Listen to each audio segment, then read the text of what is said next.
Before the match, Hawk grabs a microphone. Nation of Abomination, because of the hands of Farouk, Ken Shamrock is spitting up blood. That's real cute. Not only did King openly signal for Tarantula to do it, he claimed it was the greatest thing he's ever seen in his life. Even on commentary, they said he hit him with the old step back maneuver. He just got out of the way of the offense, and then that was enough for the pin, so they didn't call it a powerbomb. Because remember, soon after the Rock gets in, he starts to outshine Farouk, thinks he's the leader, and then that's when they kick out Farouk. And then he teamed with Ahmed Johnson for their reasons. And he would call him that black ass. The best there is, the best there was, the best there ever will be. Ain't that a bunch of bull? And it got bleeped. Sure did. Then they grab their title belts and the Confederate flag and proceed to leave. I'm sure Brett would make an example of them. I'm sure Bulldog will get a couple licks in. I'm even sure Patriot would do some damage. But can you imagine if that guy was accosted by Vader? Jesus, man. Why did I choose to watch this pay-per-view? Oh, I was pissed off at you, man.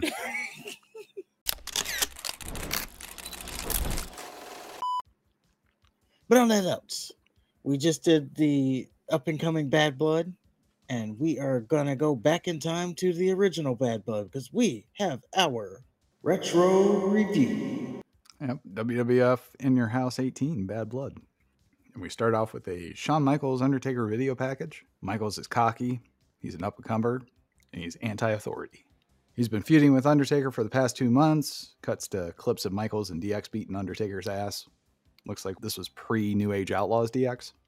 And therefore it was determined that they would face each other in Hell in a Cell, where Triple H, Chyna, and Rick Rude couldn't interfere. And then the narration closes out by telling us how utterly fucked Shawn Michaels is. So we're in St. Louis, Missouri. PlayStation presents Bad Blood, which I thought was kind of funny. Yeah, it made sense, I guess. PlayStation was popular at the time. So I forgot what year this was. 97? Yeah. So yeah, PlayStation was making it big then. Vince McMahon, Jerry the King Lawler, and good old JR are on commentary. Lawler tells Vince he should be locked up for putting Shawn Michaels in a Hell in a Cell match. Vince lets us know that Brian Pillman passed away that afternoon. And we'll circle back to that. Yeah.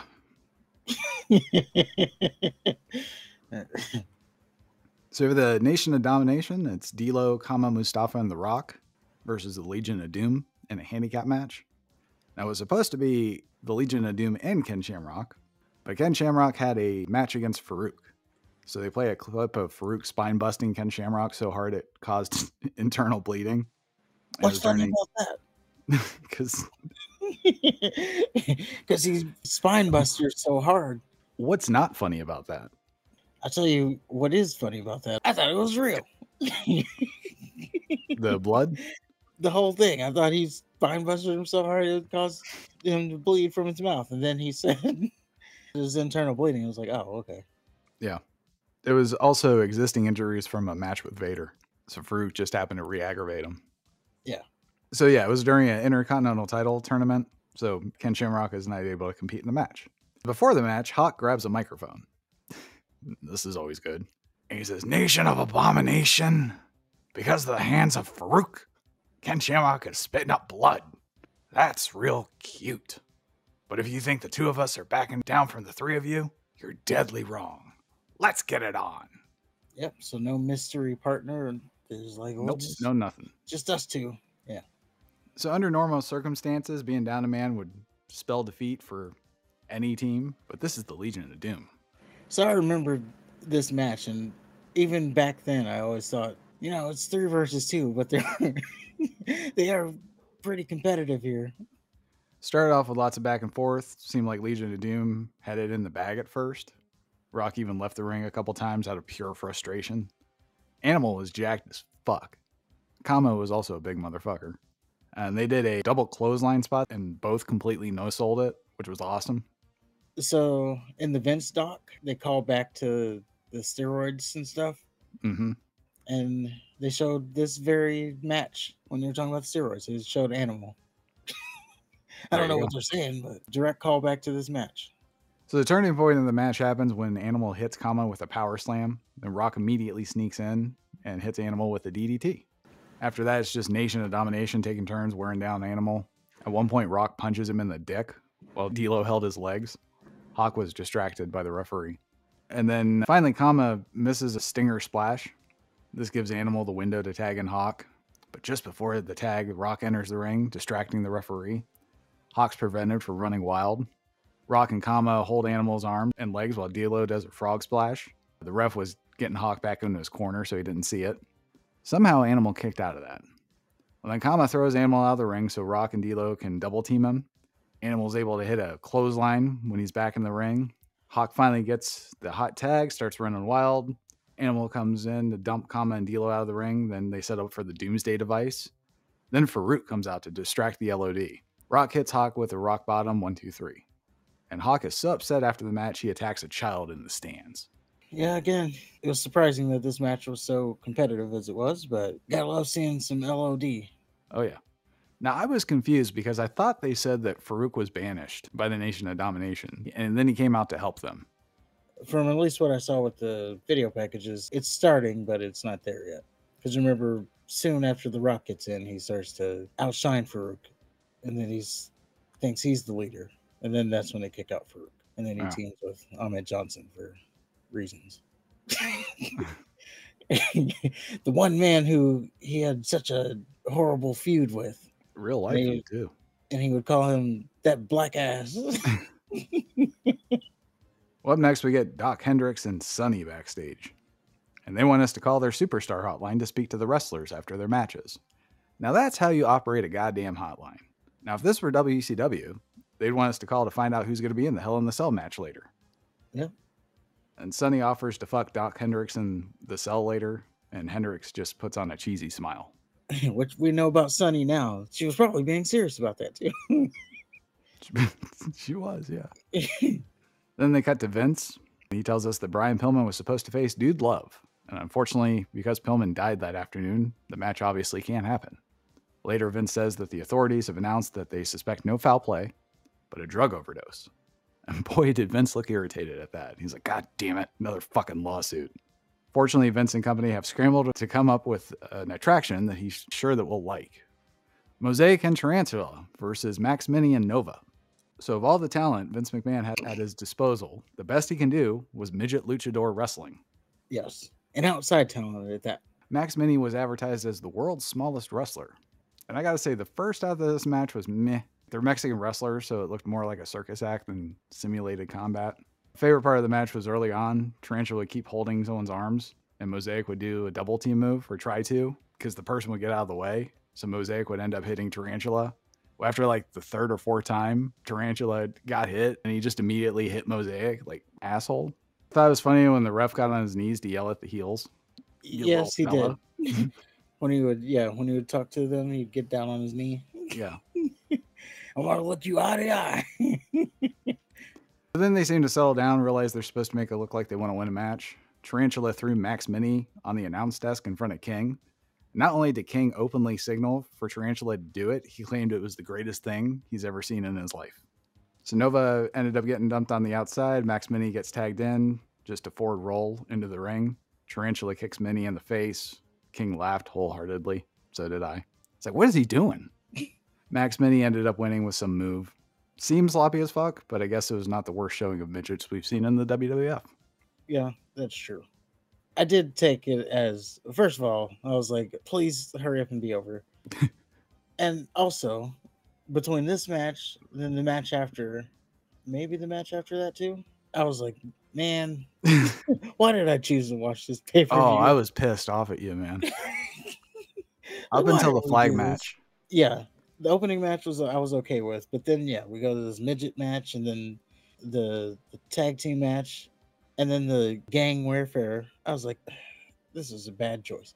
But I did feel like I was sitting outside in a tent watching wrestling at a circus with this match. Yeah, because they were like on trapezes and shit. Yeah. If I wanted to give them some credit, they were doing their little springboard stuff, which was impressive, I guess. Anyway, they were botching left and right. Yeah. But they were trying. That's what I'm saying. I couldn't tell if it was because of their size or if it was because they sucked. Because, they got the little stubby legs. Yeah, and it could have been either way. Yeah. I don't know. I found it surprisingly entertaining. It was certainly the best of the next 3 matches, I'd say, which isn't saying much. in hindsight. And then the next match I was okay with. The gang warfare match was Yeah. that was rough to get through. And Oh my it God. wasn't even the match. It was just I don't think it was possible for me to be less interested. First, we have the Godwins, Henry O. Godwin and Phineas, versus the Headbangers for the WWF Tag Team Championship. So Sunny came out as the guest ring announcer because of her history with tag teams. Yep. Well, she was, the manager for the Legion of Doom, and I think she was Smoking Guns. in the Smoking Guns, and I think she was with the Godwins at some point, if I remember correctly. I remember getting the slot bucket. I don't remember her actually. Or maybe it was, maybe she was with the Guns, and then she got the slot bucket. That's why I remember her being near them. So yeah, I got strong Wyatt family vibes from the Godwins. Then they wrestled. Starts off with both teams brawling. Headbangers dump the Godwins out of the ring. Back in the ring, one of the Godwins spits in the air and catches it in his hand. So one of the Headbangers spits in the air and catches it in his mouth. We learn that it's Phineas and Mosh, and they start clumsily going at it. Headbangers each take turns doing an apron move to Phineas. Thrasher did an awful Frankensteiner, and they went out of their way to replay it for some reason. Like, Vince made sure that they replayed that, and I don't know why. I don't know. He stopped everything to make sure that they fucking saw that horrible Frankensteiner. So it's pretty much the Headbangers all throughout. Pretty forgettable efforts from both teams, if I'm being honest. Not one single spot that stands out to me.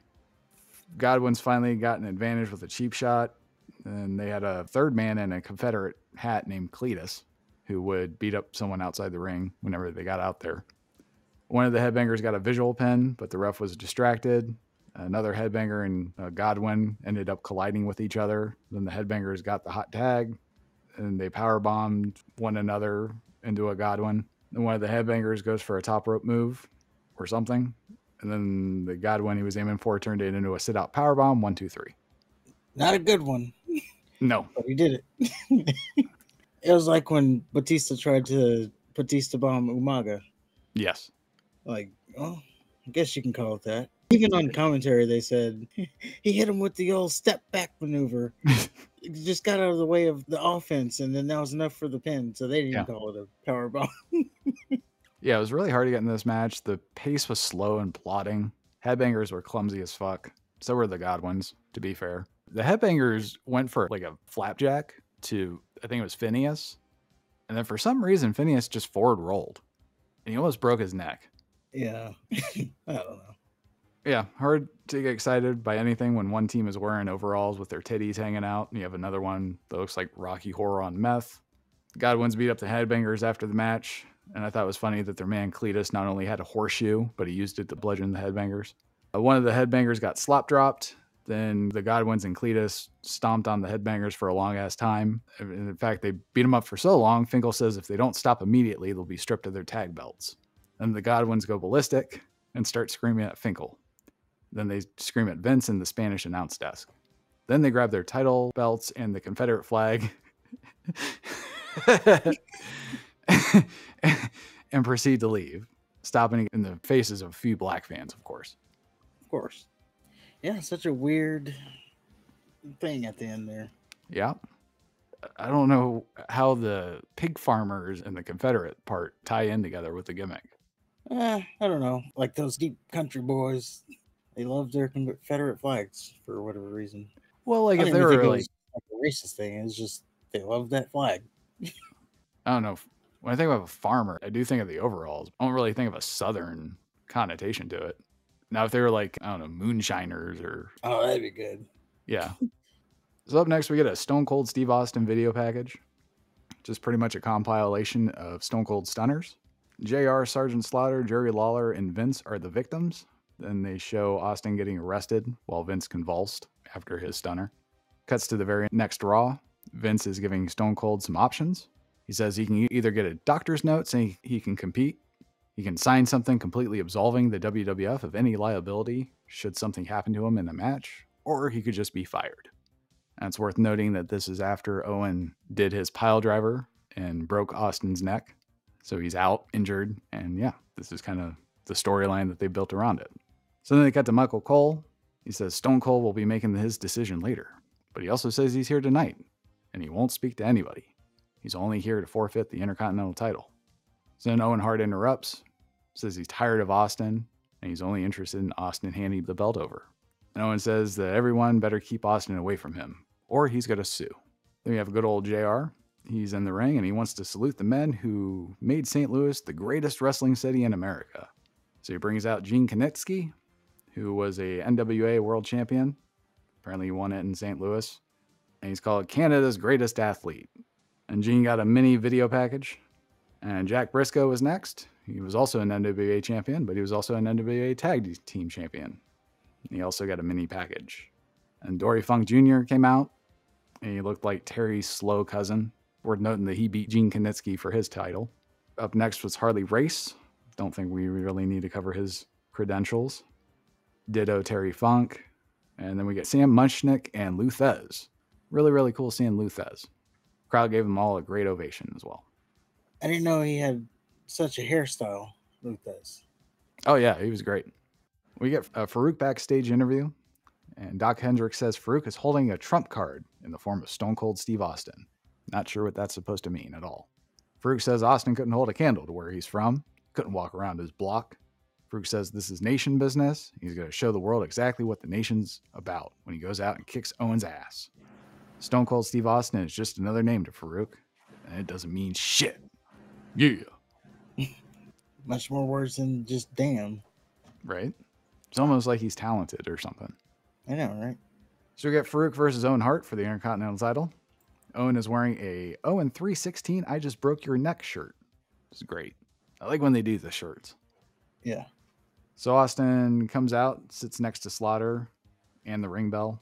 Then he gets on commentary. They cut to commentary, and Austin actually stole Vince's headset. He talks shit to Farouk and Owen, then gives the headset back to Vince. Then he takes Lawler's headset for a little bit before going back to sit next to Slaughter. So we have Ron Simmons versus Owen Hart, and it does not disappoint so far. They each take it to each other until Owen starts working on Farouk's leg. Then Austin went to the Spanish announce table and grabbed their headsets and then talked shit with Tito Santana. JR said Austin has taken the focus away from the match, which he fucking was. Then they cut to Owen, still working on Farouk's leg. Then Austin goes to the French announce desk, and they looked really irritated. Back in the ring, Farouk is thoroughly kicking Owen's ass. He hits a power slam and a spine buster. Jim the Anvil Neidhart comes out to distract the ref. Austin hits Farouk in the head with his title belt so Owen can win. And I'm like, huh? Yeah, if I'm being honest, Stone Cold did take me out of the match. Mm-hmm. Jumping on each announce table. Like I was paying more attention to him than I was the match. So was the crowd. Yeah. They were all standing up and they all had their heads pointed at the announce desk instead of the ring. So I couldn't really tell you what was happening in the match because I was paying more attention to that. Yeah. Well, I was expecting this to be the match of the night, but instead you had us focusing on Stone Cold jacking off on commentary. And then I thought the finish was stupid because Austin helping Owen, especially after an injury, doesn't really make any sense. If I remember, wasn't it because he wanted Owen to have the title so he can take it from him? I guess, yeah. But I don't know. Austin isn't cerebral like that. He's not. But He'll just show up with reason, a can right? of gasoline and a box of matches. That was the reason, though, right? Yeah, he interfered with all of Owen's matches up until I think it was SummerSlam. Yeah, because he wanted him to keep the title so he could take it from him. Right. I don't know. Now, was that the one when it happened? No. Before. Sorry. That's what this whole thing is about. Right. And yeah, I'm a big fan of Austin, but I wanted him to go away. Yeah, you can tell they were really pushing the Austin thing now. Yeah. So we got footage from last Raw between Bulldog and Vader. Hart Foundation beat the fuck out of Vader and Patriot. Then they draped Canadian flags on their fallen bodies. JR said, perhaps the only thing Vader and the Patriot have in common is that they're American. Then they say the flag match can be won by capturing the opposing team's flag or by pinfall or submission. And I have, what the fuck? Then why have the flag match? Yeah, they had that as a last minute addition. Yeah. So they said. I mean, they gave a reason. They were concerned that Vader wasn't going to be able to climb for the flag. So okay. It was suggested and the Hart Foundation accepted. Well, they also reveal that Vader's playing hurt and the Patriot has the flu or something. Yes. Then we get Los Boricuas. And it's Jesus Castillo Jr., Jose Estrada Jr., Miguel Perez Jr., and Savio Vega the first. in an 8-man tag versus the Disciples of Apocalypse, consisting of 8-Ball, Chains, Crush, and Skull. So this looked like they got a group of fans together to fight each other. I couldn't tell anybody apart. One of the Bariquas had disgusting back and shoulder hair. He looked Middle Eastern. Another Bariqua was wearing a black tank top for some reason. The other ones were wearing white. So I was like, no, fuck you. I'll wear my own color. Nothing match. Bariquas cheated a lot. Used their numbers. And Brian Adams won with the Tilt-A-Whirl backbreaker. Yeah. I was kind of just waiting for this match to be over, if I'm being honest. Yeah. And it seemed, I don't know, I kind of got a vibe. Maybe it's because I was just waiting for it to be over. But I got a vibe that they were, I don't know, just wrestling to fill time. Yeah. Like, there was moments where they wouldn't even go for the pin, and they pandered to the crowd. And yeah, a lot of moments where they're just hammering down the opponent, but not really trying to win the match. So, yeah, just felt like they were trying to fill time.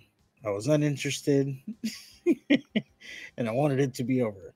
And they have the audacity to advertise that this will be a part of Survivor Series, Gang Warfare.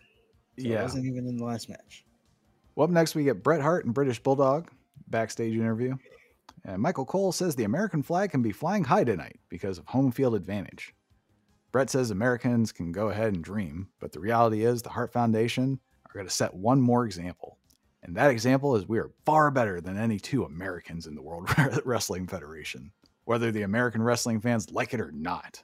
British Bulldog says the only flag waving tonight is the Canadian flag, because the British Bulldog and the Hitman are going to be victorious tonight, here in St. Louis, right here. He did say that, and I thought it was a little bit weird. It was very weird. Like, why did you throw that extra tag in there? Yeah. Just stop. Stop talking. I halfway expected to see Bret's arm just drag him off the camera. So we get a Patriot and Vader backstage interview. Doc Hendricks tells the Patriot the pressure's on because they have home field advantage. They're really pushing this home field advantage. Patriot says he and Hart Foundation have gone round and round, but intends to settle the score once and for all tonight. And he gives his word to Vader to give it 110%. Vader says, the best there is, the best there was, the best there ever will be. Ain't that a bunch of bullshit? And it got bleeped. Sure did. Vader says he and the Patriot don't have anything in common other than hating big mouth Canadians that trash talk Americans. Vader says he and Patriot are playing the pain game. For it is Vader time. Yeah. So we have Patriot and Vader versus Bret Hart and the British Bulldog in a flag match. While they're setting up the flags in the ring, commentary speculates on which team asked for the extra stipulation to make pinfall submissions count in a flag match. And JR says he hopes it was the Americans because he doesn't think Vader's fat ass can climb the flag. It was weird seeing someone other than Kurt Angle come out to Kurt Angle's music. This was the original Kurt Angle music. Well, that was not Kurt Angle. So it starts off with the Hart Foundation getting the jump on the Patriot and Vader coming to the ring. Patriot was whacking everybody with American flag. Like, they totally disrespected the flag. At one point, he was choking. The British Bulldog had his legs wrapped around him, and he's choking him with the flag. Yeah. And also such a babyface thing to do, too. Right. So, yeah, they fight outside the ring forever, making sure to use flags as weapons. Patriot choked Bulldog with American flag. Everyone settles down, gets back in the ring, so the match can officially start. Patriot and Bulldog square off. Patriot kicks Bulldog's ass. Bret interfered, but proved to be a fleeting advantage. Vader got tagged in, and he just dominated. Traded punches with Bret, then just starts wailing on Bret in the corner. Bulldog cheap shots Vader, but just like when Bret attacked Patriot, it really didn't do anything. And Bulldog and Patriot are tagged in. It's all Patriot again until he goes for the flag. Bret slugs Patriot in the gut and just chokes him with his foot. Bulldog's free to grab his flag. Hart Foundation takes turns kicking Patriot's ass. Hart gets Patriot in a figure four around the ring post. He used the ref to corral Vader. Well, he did it. He started getting the Patriot in the figure four around the ring post. Vader came over. Bret let go. And then the ref came to corral Vader. And Bret just sneakily just ran and applied the figure four while that was going on. Brilliant. Mm-hmm. Bret uses Vader to distract the ref again to get the Patriot in a sharpshooter. Patriot reversed it. Hart Foundation went back to double teaming. The Patriot especially. Vader gets tagged in and he goes back to dominating. It's a standing splash on Bulldog. Vader tries to go for the flag, but His fat ass slips, so I guess JR had a point. Bulldog and Brett start kicking Vader's ass. Brett even hit a belly-to-back suplex on Vader. Brett briefly got Vader in the sharpshooter, but he was way too close to the ropes. And Patriot came in to shove the referee and try to beat up the Bulldog. Vader tried to lock Brett in the sharpshooter. Bulldog breaks it up. Like, why the fuck would Vader go for a sharpshooter? I don't know. Patriot comes flying in, and Vader says, fuck it, and goes to the corner. Commentary mentioned how there wasn't a legal tag, even though the ref signaled that there was. Oh, there wasn't. It was like Vader had enough of it. He's like, whatever. Yeah, Vader looked like he was just gassed. He was like, just get in. Patriot locks in a figure 4 on Brett. Bulldog gets tagged in, and he goes back and forth with Patriot. And Patriot goes for the flag again and gets fucked up on the pole. Brett and Bulldog go back to double teaming Patriot. Vader gets tagged in, beats up Bulldog enough to set him up for a moonsault. Bulldog moves out of the way, and Vader damn near almost lands on his feet. And he just goes back to continuing to beat down Bulldog, which that's scary as fuck.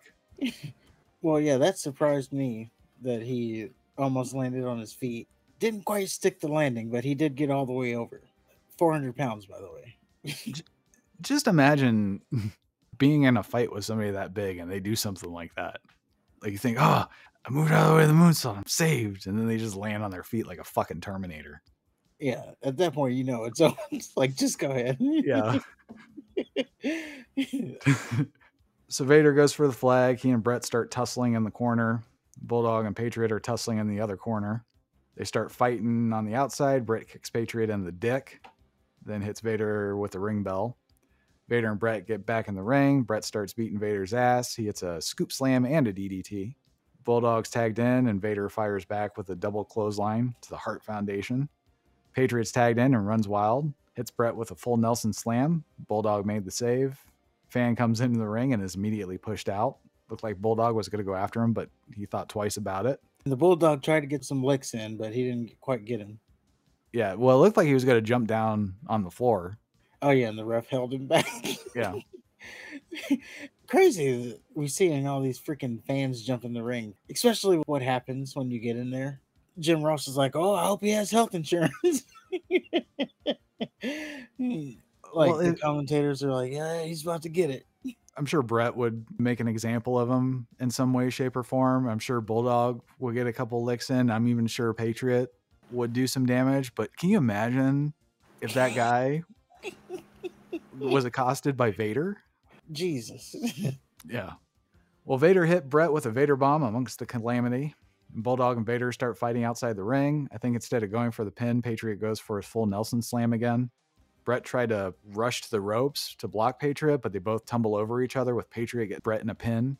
Well, Brett counters the pin with another pin, and he gets the 1-2-3. And Patriot throws a fit, beats Brett's ass after the match, and I thought Vader was going to turn on Patriot because he looked pissed. It's worth noting that Brett's next pay-per-view is the 1997 Survivor Series where the screw job happened. And seeing how hard Brett worked in this match makes me think Vince should have tried harder to keep him. So he... apparently around the time where everybody's getting signed over to WCW, he goes to Brett. I can't lose you, so I'm going to give you a contract. Pretty much a lifetime contract, like 20 years or something. Yeah. Well, because WWE was in such trouble, he told Brett, I can't pay you this money. I told you I was going to pay you, but I can't. I don't have the money. So I guess you're going to have to go to WCW to get your money because I can't pay you. Well, yeah, I know that, but Vince should have sat down with Brett and said, hey, look, I want to keep you. Is there any way that we can renegotiate this number so you can stay here and remain home? Instead, Vince just automatically went for the loophole route. I'll get you over to WCW and just get out of this. Brett had to have known at some point that he was at least thinking about leaving. And you see how hard he's working. Brett was the fucking showcase of this match. Yeah, he did take it serious, but yeah, that's just him being a professional. Exactly. He made the fucking match damn near the match of the night. Unfortunately, Shawn Michaels and Undertaker. Well, Vader, I'd say he helped too. Oh, yeah. Vader was Vader, though. Yeah. I think there was a In Your House outside of the little Final Four one where it was Vader versus Brett. But I don't remember the Patriot ever getting a title shot. I don't think he ever did. Well, they kind of teased like he was the next in line throughout this thing. I was like, did he ever get a title shot? I don't think he ever did. I don't even think he made it to those heights. He was just there and left. Yeah. So we get a Survivor Series promo. It will be in Montreal, Canada. It's going to be the Disciples of Apocalypse versus Los Boricuas again. But the Nation of Domination will also be involved. Also, a little something called the Montreal Screwjob happened. I couldn't really find anything about that to go in more detail, though. So fair enough. So then the hell in the cell starts lowering. And as it lowers, then comes to a complete halt. Doc Hendricks interviews Shawn Michaels. He's the European champion, and he's with DX, the Rick Rude version.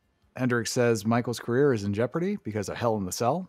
Michaels says he has some good news and some bad news. Good news, this match isn't for his coveted European title. That will stay around the waist of the Heartbreak Kid, Shawn Michaels. The bad news is he's going to be in a cage where the only way out is through a locked door. He tells DX he's going to have to do this one solo. Michaels says it's going to have to be his wonderful athleticism, the fact that he's tougher than nails, the fact that he's WWF's man, showstopper, headliner, and main event that's going to have to get him through this match. Michaels promises to show why he's the number one guy. And Triple H starts to say something and is immediately cut off. Yep. Right to the next scene. Or cut to the fans, I believe. Yeah. Then we get a Shawn Michaels Undertaker video package. So the video package was ass. But the genesis of the feud was Survivor Series 1997. Undertaker defended the WWF title against Bret Hart and lost. Shawn Michaels was the special guest referee for that match. And essentially, Michaels cost Taker the title by hitting him in the head with a chair. But in his defense, he was aiming for Bret, who had just spit on him. Well, after that Survivor Series match, Taker was understandably pissed off at Michaels, and they fought to a no contest at In Your House Ground Zero, which was the pay-per-view preceding this one. So now they're facing each other in Hell in the Cell, where no one may leave and no one may enter. So I think at Ground Zero, DX, of course, interfered, and then there was like a big brawl. So to make sure that no one can get in the way of The Undertaker and Shawn Michaels, they're locked in together in a cell where they can destroy each other. Yep, no in, no way out. Well, that leads us to Shawn Michaels versus The Undertaker. Hell in a Cell. And this determines the number one contender for the WWF title that is currently held by Bret Hart. So I thought it was a really cool detail having Slaughter and the ref look under the ring with a flashlight to make sure no one was hiding under it. I couldn't tell if that was storyline or if they were worried about another fan. I don't know why these fans run into the ring and think it's a good idea. Especially back then when wrestlers were like, I'm going to fuck this guy up. Right. I don't know if it's delusion or I don't know. Just that drunk. Probably the latter. So I like the thunder rumbling just before Undertaker's music played. That was really awesome. The flickering lights and shit. Mm-hmm. And then they did the gong. And I liked Michael's reaction when the lights cut back on. That's the shit I remember. How everybody was scared. Like, how the fuck do you do that? Michaels was the best at that. Yeah, and they had the lightning when they did his hands. Mm-hmm. Well, it starts off with Undertaker stalking Shawn Michaels around the ring. And finally, Taker gets his hands on HBK and starts working out some aggression. No pun intended. He kicks it all off with a kick to the face. Tries to go for an early choke slam. Michaels blocked it. Michaels gets a little bit of offense in, but Taker quickly just shuts it down. In his flurry of offense, Taker nails an old school and a leg drop. And then Taker throws Shawn out of the ring, starts choking him against the cage. You can hear a fan yell at Taker, "Kill him! Kill him! Beat the shit out of that faggot!" I don't know how he kept a straight face. So Undertaker tossed Michaels into the cage and then clotheslined him on the rebound. Then basically a couple last rides to Michaels against the cage. And started using his suit bones on Michaels against the ring. Then he bear hugs him and then just starts taking turns ramming him against the ring post in the steel cage. Michaels reversed a snake eyes attempt. Then Undertaker's turned around and just decked him. Like he wasn't playing around. Almost looked angry that Michaels was fighting back. Mm-hmm. Taker sets Michaels up for a stinger splash and misses. Michaels starts mounting Taker and fires back with a vengeance. Little punches and shit. Then he gets in the ring and shoulder tackles Taker from the apron to the cage when he tries to get in the ring too. And Michaels hits a suicide dive, climbs the cage, and then just drops an elbow onto Undertaker, which kind of reminded me of something we would do. This is one of them ridiculous moves. Yeah. Michaels hits Undertaker with a clothesline from the apron. Then he grabs the steel steps and starts clobbering Taker with them. Then he pile drives Taker on the steel steps. It took him 2 tries to do it, but he did it. Then they get back to the ring. Michaels gets a chair, whacks Undertaker with it a couple times. Then he starts to wail on Undertaker some more. It almost looked like he was showing some desperation. And Undertaker starts to fire back. Michaels cuts him off. He gets him in the Andre spot with the, his arms tied up in the ropes. Undertaker ends up back body dropping Michaels outside the ring and onto a cameraman. So then Michaels proceeds to beat the shit out of this cameraman in such a way that Randy Savage would have a tear in his eye. Vince apologized to the cameraman's family. Back in the ring, Shawn does his flying forearm and a kip up, then lands the elbow drop. And as Michaels tunes up the band, Commissioner Sergeant Slaughter comes out to unlock the cell door, presumably to get the fallen cameraman some medical attention, who has not moved 1 inch, by the way. Well, he did take some shots. Yeah. Like one of those head stomps looked like it connected all the way. If the cameraman wasn't so muscular, I would have thought that was real. Yeah. So Slaughter and the ref, Earl Hebner, help the cameraman out of the cell. Michaels hits Undertaker with a perfect sweet chin music. Undertaker immediately sits up. Michaels then runs, which I don't blame him. Undertaker gave chase. Undertaker and Michaels start brawling outside of the cell. Michaels gets busted open after being slingshotted into the cell. Also, Taker hit a snake eyes, which probably didn't help the bleeding. You could also see Michaels blading plain as day when they did the slingshot spot. I didn't see it. I believe you, though. I just didn't see it. Yeah, that's fair enough. Michaels kicks Undertaker in the groin area, then starts climbing the cell. Taker follows. On top of the cell, Michaels snatches Taker and tries to hit a pile driver, I'm assuming. He ain't gonna powerbomb him. Undertaker counters with a back body drop and starts grating Michaels' face into the cell. They show a shot from the ring to the cell roof. You can hear the cameraman say, "Ah, shit!" And I'm not sure if it was because of the gruesome shot he was getting or because Michaels' blood was dripping on him, because you could see some liquid falling onto the camera lens. Taker hits Michaels with a gorilla press slam. It's all on top of the cage, by the way. Michaels tries to climb back down the cage. Taker snatches Michaels, then starts stomping on his fingers. And then Michaels just falls straight in the Spanish announce table. Undertaker quickly follows behind. Taker snatches the fallen Michaels and throws him into, then off the French announce table. Somehow they get back into the cell and the door's locked. Taker just puts on a clinic, then hits a choke slam from the top rope. Taker then goes outside the ring, grabs a chair, and he smacks Michaels square in the face with it. Taker decides he's done playing with his prey and signals for the tombstone. Undertaker takes 1 step towards Michaels, and all of a sudden the lights go out. Then this ominous organ music begins to blare through the darkness. Then a red tint of light blankets the arena. Then Paul Bearer comes out with this big red monster. Vince yells, "And that's gotta be Kane!" Kane reaches the cell door and rips it off its hinges, then takes out Earl Hebner. And then he gets in the ring, faces off against The Undertaker. Taker's shocked. They stand eye to eye, motionless for what seems like an eternity. Suddenly, Kane starts to raise his arms, and he quickly drops them down. Hellfire erupts from each ring post, and the lights turn back on. Undertaker is taken by surprise, looks around, and then when he turns back to Kane, he's met with a kick to the stomach. Then Kane picks up his brother and delivers a tombstone. Kane gives Undertaker's motionless body a parting glance and makes his exit. Bearer pours water on Hebner's face to revive him as they make their way back to the entrance area. Michaels crawls from a pool of his own blood and drapes an arm over the Undertaker. Hebner slowly crawls over to the two men to make the count. He gets the 1, the 2, and JR's like, "Not like this! 3. Everyone in the match is fucking down. Michaels, Undertaker, who hasn't moved since the tombstone, and Hebner. DX come out to get Michaels. JR says he defeated the Undertaker, and Vince says, No, wait a minute. Kane defeated the Undertaker. But in the record book, Michaels will have the victory. I would have said, that's what I just fucking said, Vince.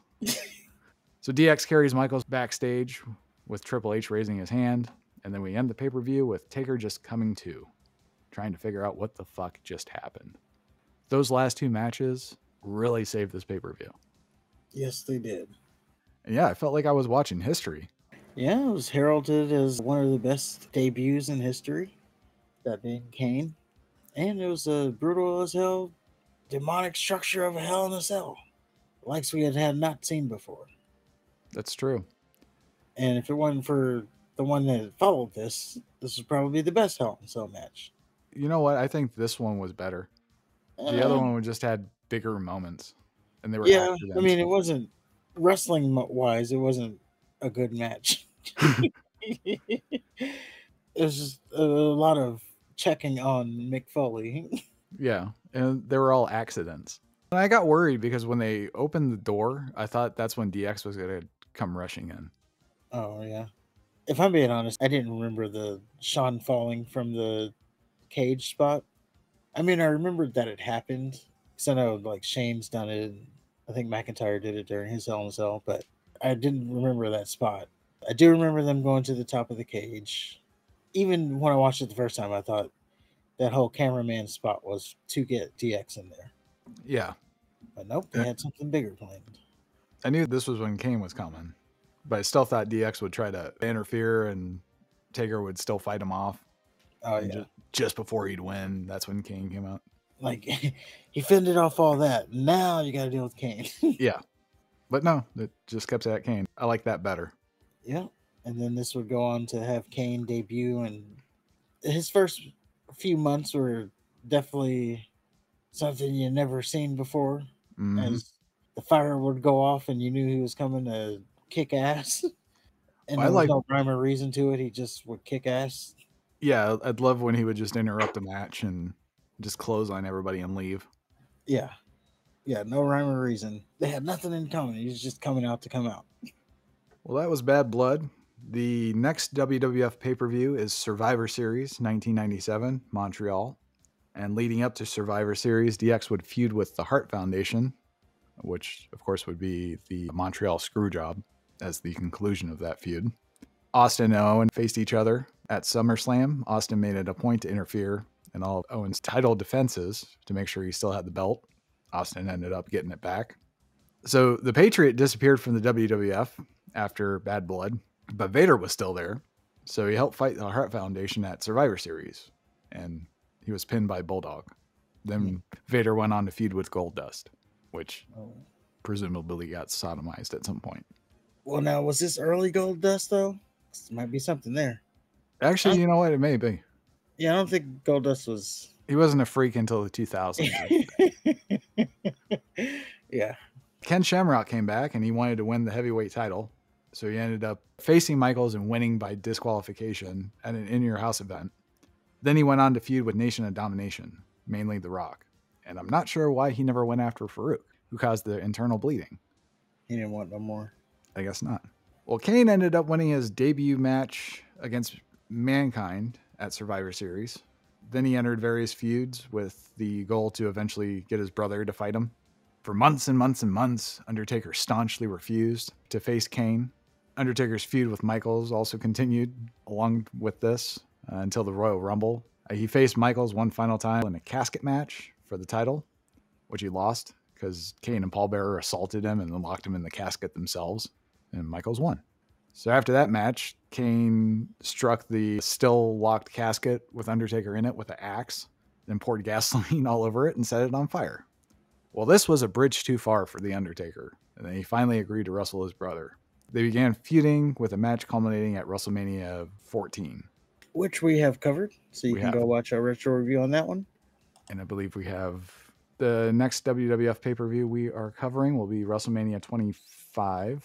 Undertaker, Shawn Michaels, which is considered one of the greatest matches of all time. It's just a singles match. It's not Hell in a Cell. Main event is Randy Orton versus Triple H for the WWE title. John Cena faces The Big Show and Edge for the heavyweight title. We have Matt Hardy versus Jeff Hardy in an Extreme Rules match. We have Chris Jericho versus The Legends. Oh, yeah. But before that, we have WCW Starrcade 1997. It's in Washington, D.C. The main event is Hollywood Hogan versus Sting for the WCW World Heavyweight Championship. Hogan, of course, representing the NWO and Sting representing WCW. None of that wishy-washy lone wolf shit we've been getting from Piper. The match culminated in a year-long buildup of their feud, ended in controversy over the referee's pinfall count, and their feud continued after the event surrounding this. The other matches to look forward to in Starrcade are the great Larry Zbyszko versus Eric Bischoff for control of WCW Monday Nitro. Sure, that'll be a barn burner. We have Kurt Hennig versus Diamond Dallas Page for the WCW US Heavyweight title. That would be a good one. Yes. We have Dean Malenko versus Eddie Guerrero for the Cruiserweight title. Good one. We have Mongo McMichael versus Goldberg. This is Goldberg's pay-per-view debut. I don't know about this one. Oh, it'll be quick. Good. That'll be a good one. If we're getting all the Goldberg hits, then yeah, that'll be a good one. If I remember correctly, they might tussle for a bit, but yeah, it's a pretty quick one. I could be wrong though.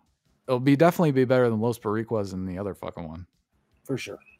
And then we have Saturn versus Benoit. And it's my dark horse for match of the night. But it's Ravens rules, so we'll see what happens there. It's going to be hard hitting, I can know that. Oh, yeah. We'll see what Saturn's made of. I remember that being one of my favorite, I wouldn't say feud, because they didn't really have a big feud, but just those two going at it, because they were two of the harder hitters. So you know you're going to be in a fight when you see those two. I just know the Flock was my shit, man. That last pay-per-view, all the member berries just started flooding in. I saw Raven's little white thing on his boot. It's because one leg is shorter than the other one. He was born deformed. Just all the fucking detail and thought put into it. Yeah, they did have that. There's lore. Unfortunately, they didn't get as big of a push as they should have. From what I understand, Hogan seemed to get jealous of them or something. It's the rumor. Although everybody says that. Hogan did this. Yeah, of course he did. But I think that's going to make it for our retro review. Good stuff coming, and we will see where it goes. And on that note, if you disagree with anything, let us know in the comments. If you agree with anything, let us know in the comments. Don't forget to hit the like button, hit the subscribe button. Thank you for all the new viewers. Thank you for all the past viewers. You guys are blowing up the channel.